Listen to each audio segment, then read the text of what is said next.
अस्सलाम वालेकुम रहमतुल्लाह ताला बरकातहू। हम सैयद तारिक शहर इलाहाबाद से मुखातिब हैं आपसे फिर एक नए सवाल के साथ। ये नया सवाल हमारा है मुसलमान और हिंदुस्तान में सियासत में मुकाम। मुसलमानों का क्या मुकाम रहा है? आज़ादी से पहले जो साजिशें शुरू हुई थी वो आज़ादी के बाद भी चलती रहीं, उसमें कोई कमी नहीं आई।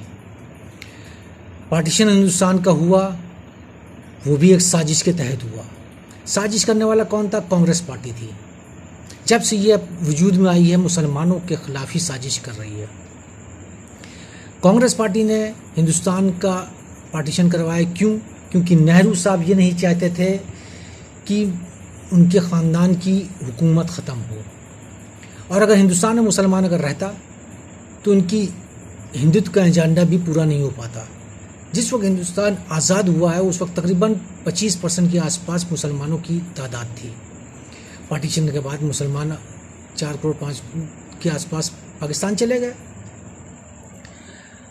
मौजूदा वक्त में पाकिस्तान की तादाद है 24 करोड़ मुसलमानों की, 18 करोड़ है बांग्लादेश की, जोड़िए तो आती है 42, और 35 करोड़ हिंदुस्तान में मौजूद है मुसलमान। इसको जोड़ दिए तो 77 करोड़ मुसलमान हिंदुस्तान में हो जाते हैं।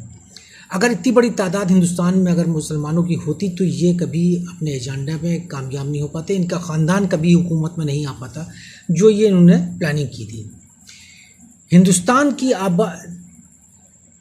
पार्टीशन के बाद, आज़ादी के बाद, ये फ़ौरन SC/ST एक्ट ले आए मुसलमानों को और बर्बाद करने के लिए। SC/ST एक्ट में ये था कि क्योंकि SC/ST मुसलमान ना हो जाए इसलिए उनको ये एक्ट लाना पड़ा। अगर ये एक्ट नहीं लाते तो जिस तादाद से मुसलमान SC/ST हो रहा था उस हिसाब से ये फिर से ये माइनॉरिटी में हो जाते। तो सिर्फ पंडित, ठाकुर, बनिया और ले दे के यादव रह जाता और ये माइनॉरिटी में आ जाते। जब तक ये SC/ST वाला हिंदू है, SC/ST में है, तो इसको सारे बेनिफिट मिलेंगे। जहाँ इसी इंसान ने अगर मुसलमान हो गया, इस्लाम कबूल कर लिया, तो सारे SC/ST के बेनिफिट ख़त्म हो जाएंगे। ये इनकी जहनियत है। ये क्यों? ताकि मुसलमानों को जितना क्रश कर सकते हो उतना क्रश करो। इसके बाद फ़ौरन ये लेके आ गए एबॉलिशन ऑफ जिम्मेदारी सिस्टम को। एबॉलिशन ऑफ जिम्मेदारी सिस्टम में क्या किया? जितने मुसलमान जागीरदार थे, ख़ासतौर से नॉर्थ इंडिया, वेस्ट बंगाल में, सब ख़त्म कर दिए गए। सारी जागीरदारी ख़त्म हो गई। सिर्फ मुसलमानों का ही 99% मुसलमानों का ही नुकसान हुआ है, किसी और का नहीं नुकसान हुआ है। आज़ादी के फ़ौरन बाद नेहरू का एक फरमान था जो वर्बल फरमान था कि मुसलमानों को की पोस्ट से हटा दिया जाए, की पोस्ट पे ना रखा जाए, ताकि ये किसी भी मुसलमान की मदद ना करें, ताकि ज़मीन जायदाद अलॉट ना कर सकें, ये तमाम चीज़ें जो है ना कर सकें, मदद ना कर पाएँ अपने मुसलमान की। हिंदुस्तान की आज़ादी के वक्त जितनी भी राज्यसभा और आपकी जो पार्लियामेंट की सीटें थीं उतनी ही मौजूदा वक्त में भी हैं, कोई चेंजेस नहीं आए। जब हिंदुस्तान आज़ाद हुआ तो हिंदुस्तान की पॉपुलेशन जो थी 35 करोड़ के आसपास थी। मुसलमान जो पाकिस्तान चले गए उनको हटाने के बाद 35 करोड़ के आसपास थी। मौजूदा वक्त में 137 करोड़ हिंदुस्तान में है। 100 करोड़ तकरीबन आबादी बढ़ी, मगर कॉन्स्टिट्यूंसीज़ नहीं बढ़ाई गई, क्योंकि कॉन्स्टिट्यूंसीज़ बढ़ेंगी तो सिर्फ मुसलमान का फ़ायदा होगा, किसी और का नहीं। इसलिए सारी पॉलिटिकल पार्टी खामोश हैं इस मसले पे कि मुसलमानों का पार्टिसिपेशन नहीं होना चाहिए पार्लियामेंट में, वो अपने हक की बात ना कर सकें। जितनी भी गांव की और जो शहर की छोटे मोटे पॉलिटिकल चीज़ें होती हैं, होती है ग्राम प्रधान है, पंचायत है और ब्लॉक प्रमुख है, ये सब जहाँ जहाँ मुसलमान डोमिनेटिंग है सबको रिजर्व कर दिया गया ताकि इनका यहाँ पे भी पार्टिसिपेशन ना हो और ये अपने मुसलमान का मदद ना कर सकें और ये अपने हक के लिए ना लड़ सकें।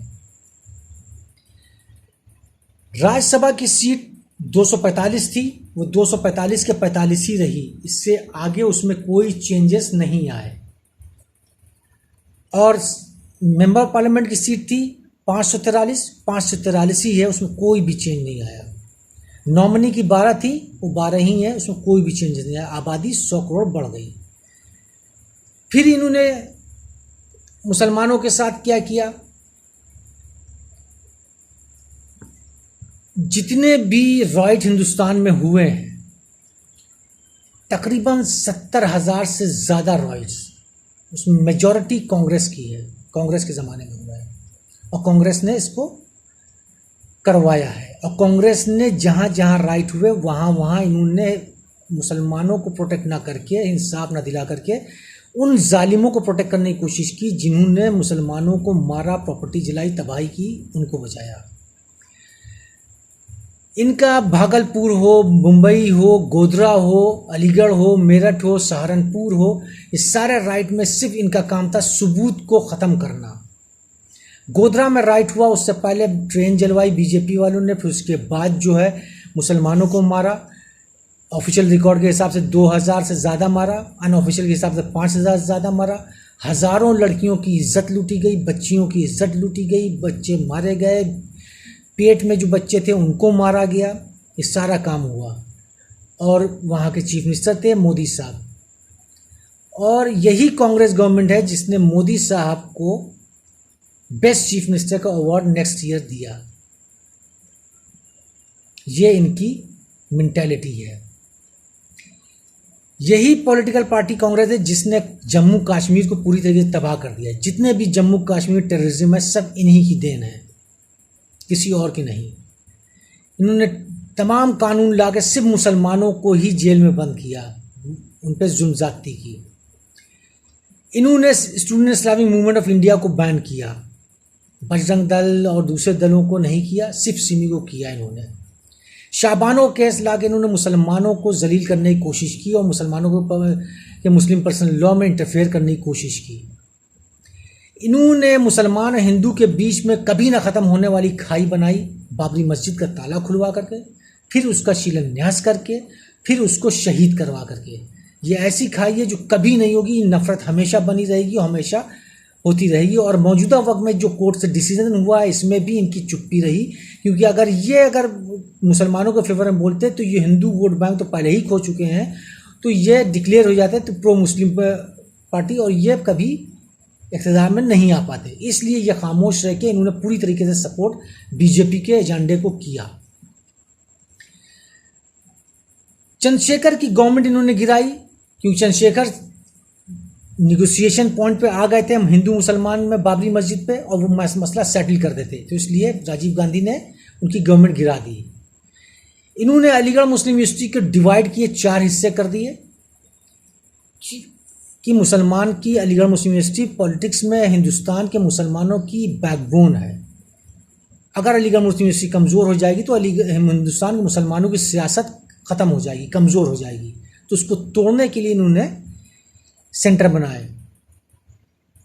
इसके अलावा इन्होंने क्या किया कि आर्मी में मेजर जनरल करियप्पा के रिकमेंडेशन पे मुसलमानों को आर्मी में भर्ती नहीं, ना के बराबर किया गया। बिलो टू 2% हमेशा आर्मी में रही। हिंदुस्तान में आबादी 35 करोड़ है, मगर आर्मी में 2% से नीचे। अगर परसेंटेज के पॉइंट ऑफ व्यू से अगर मुसलमान को रखा जाता तो 20 से 30% होते, और अगर इतनी तादाद में अगर मुसलमान आर्मी में होते तो ये जुल्म ज़्यादती जो पूरे हिंदुस्तान में इनकी आर्मी, इनकी पुलिस करती, ये नहीं कर सकते थे। इंटेलिजेंस में इन्होंने रॉ में आज तक एक भी मुसलमान को अपॉइंट नहीं किया, ये इनकी पॉलिसी थी। और जितनी भी मेजर इंटेलिजेंस की उसमें मुसलमानों को ना के बराबर रहते हैं। रॉ में तो कभी आया ही नहीं कोई भी मुसलमान। ये वही पॉलिटिकल पार्टी है जो एपीजे अब्दुल कलाम को सेकंड टर्म के लिए इसने एंडोर्स नहीं किया, मना कर दिया अपना एक फीमेल कैंडिडेट को प्रमोट करके। ये वही पॉलिटिकल पार्टी है जिसने अरबिक, उर्दू को, पर्शियन को ऑप्शनल लैंग्वेज से सिविल सर्विसेज से हटा दिया, ताकि मुसलमान इसका फ़ायदा लेकर के सिविल सर्विसेज में क्वालिफाइड जो कर जाते थे वो ना कर पाएँ। एडवांटेज मिलता था, इससे स्कोर कर लेते थे और चांसेस सिविल सर्विसेज में ज़्यादा हो जाती थी। रॉ के अंदर तकरीबन 10,000 इंटेलिजेंस में है, आज तक एक भी मुसलमान नहीं है। ये कांग्रेस पार्टी थी जिसने उर्दू को सेकंड लैंग्वेज होने से हिंदुस्तान में रोका। कांग्रेस के एमएलए थे यूपी में जिन्होंने 10 मुसलमान एमएलए को उर्दू में शपथ लेने से रोका। ये इंदिरा गांधी थी जिन्होंने विश्वनाथ प्रताप सिंह को यूपी में ऑर्डिनेंस पास हो चुका था, गवर्नर साइन भी कर चुके थे, और 1981 में जो उर्दू को सेकेंड लैंग्वेज होना था उसको रुकवा दिया। ये कांग्रेस पार्टी थी जिसने सिलेबस में मुसलमानों का 84 तक कोई भी मुस्लिम उर्दू नहीं ले सकता था, बैकवर्ड एम्बिशियस उर्दू कोई ले नहीं सकता था, कोई भी उर्दू स्कूल नहीं खोल सकता था। आज़ादी से पहले मुसलमानों को मस्जिद बनाने पे भी रोक थी। कांग्रेस पार्टी के अंदर जब ये इस्टेब्लिश हुई है 97% हिंदुओं को रखा गया था, मुसलमानों को बहुत कम, इसमें से 3% मुसलमानों को इसको मेंबरशिप दी गई थी। ये कांग्रेस पार्टी है जिसने अपना मैनिफेस्टो में 2004 में मैनिफेस्टो में रखा था कि हम पोटा को ख़त्म कर देंगे, और इन्होंने जब जीत के आए तो इन्होंने पोटा को ख़त्म कर दिया। जब पोटा को ख़त्म करने के बाद इन्होंने उसका नाम ऊपा करके पोटा की सारी चीज़ें जो हैं उसमें डाल दी और मुसलमानों को बेवकूफ़ बना दिया। ये वो पॉलिटिकल पार्टी है जो मुसलमानों को कभी आगे बढ़ने देखना नहीं चाहती। ये मुसलमानों को सिर्फ ज़िंदा रखना चाहती, ज़िंदा रहें, वोट हमें देते रहें, हमारा वोट बैंक बन कर रहें और कुछ न कर सकें। कुछ इनके दलाल पॉलिटिशियन थे जिनको फ़ायदा हुआ, जिनकी हैसियत कुछ नहीं थी, मगर वो अब अरबपति हो गए। ठेके इनको मिलते रहे, इनके ख़ानदान को फ़ायदे होते रहे और वही डेवलप किए। मुसलमान को कभी डेवलप नहीं होने दिया। इंदिरा गांधी देवबंद गई, देवबंद के 2 टुकड़े करा दिए।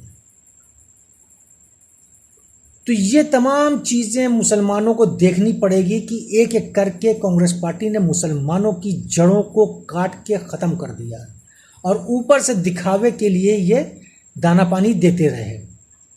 ये मुसलमानों को टिकट देते थे दिखावे के लिए, ऐसी कॉन्स्टिट्यूंसी से देते थे जहां मुसलमान कभी जीत नहीं सकता था।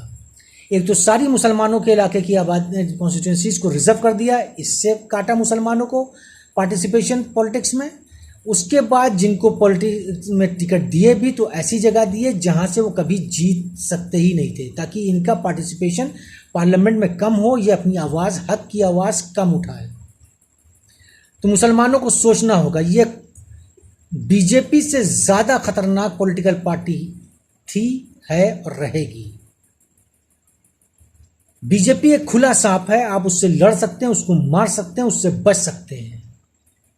मगर कांग्रेस, समाजवादी, बहुजन समाज और दीगर पॉलिटिकल पार्टी जो बहुत अपने आप को सेकुलर कहती हैं, ये तमाम सेकुलर आस्तीन के सांप हैं जिनको आप समझ नहीं सकते हो, ये आपको डसते रहते हैं, मारते रहते हैं। मुसलमान तब तक सेकुलर है जब तक इनको वोट दे। जहां मुसलमान ने वोट इनको नहीं दिया, अपनी पॉलिटिकल पार्टी बनाई, वहां सेकुलरिज्म मुसलमान ने ख़त्म हो गया।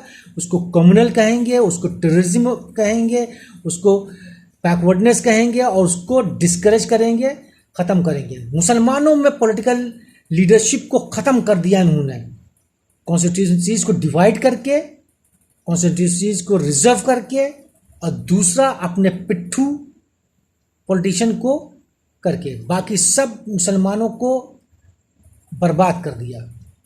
कोई आवाज़ उठाने वाला नहीं रहा। तो मुसलमानों को खुद सोचना है कि सरवाइव करने के लिए उनको क्या करना है। रसूल पाक सल्लल्लाहु अलैहि वसल्लम का इरशाद था कि मुसलमानों को तिजारत करना चाहिए। पहली आयत कुरान मजीद की थी सूरह इकरा, तो इल्म हासिल करो, नहीं तो इनके भक्त बन के जिंदगी भर इनके टुकड़ों पे पलते रहोगे और ये तुम्हें बर्बाद करते रहेंगे।